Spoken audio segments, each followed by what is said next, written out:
The question is the House do now agenda. Give the call to the member for Bonner. Thank you, Speaker.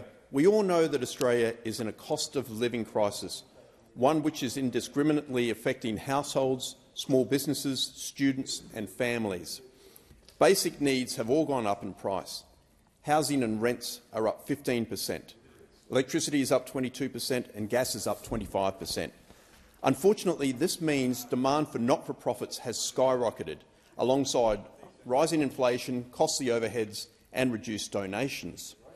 While our local charities and community organisations are going above and beyond to provide support, it is sad to see that they are receiving little in return. The economic contribution of these charities is estimated to sit at $129 billion, a sector roughly equivalent in size to our retail sector. Furthermore, charities often provide better quality services than the government and for-profits due to client relationships that are built on trust. And in May, the Senate Select Committee on the Cost of Living handed down its second interim report on solutions to address the cost of living pressures in Australia. The report included two key findings concerning volunteer organisations. Firstly, that the cost of living crisis is causing an increase in the demand for services provided by the charitable and not-for-profit sector. Most major charities focus on the delivery of essential services such as emergency response work, supporting people in crisis and social services. Charities catering to this growing need are doing so in an operating environment becoming more difficult by the day. The Wesley Mission, Salvation Army and other charities have all shared similar experiences of unprecedented demand, with Oz Harvest, for example, recording a 73% increase in the 6 months prior to March this year.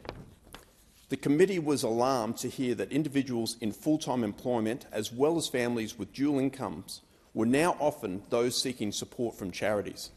Secondly, the interim report found that charities have been unable to meet increasing demand due to increased overheads and less charitable givings. The added strain not only on patrons but volunteers is affecting the operation of charities. As one respondent said, "I save petrol by stopping voluntary work."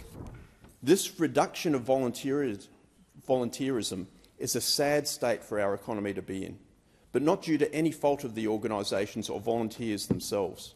And Volunteers Australia have also noted a sharp decline in formal volunteering. Sadly, they also contribute this to financial strain, finding that 16.6% of people did not volunteer in the past 12 months due to financial reasons. In Bonner, we have a wide range of volunteer groups, catering for the diverse passions, needs and interests of our community. From the Wynnum Historical Society to the Red Frogs and Beyond DV, we have many dedicated PNCs, local churches, sporting clubs and environmentalists. The Wynnum Community Place is a charity in my electorate of Bonner which does not only provide food and financial relief, but also a connection, relationship and dignity for vulnerable locals. And other than funding secured in July 2021, the hub has operated completely unfunded. Despite this, they have returned $1.25 million in value. That's an incredible return on investment.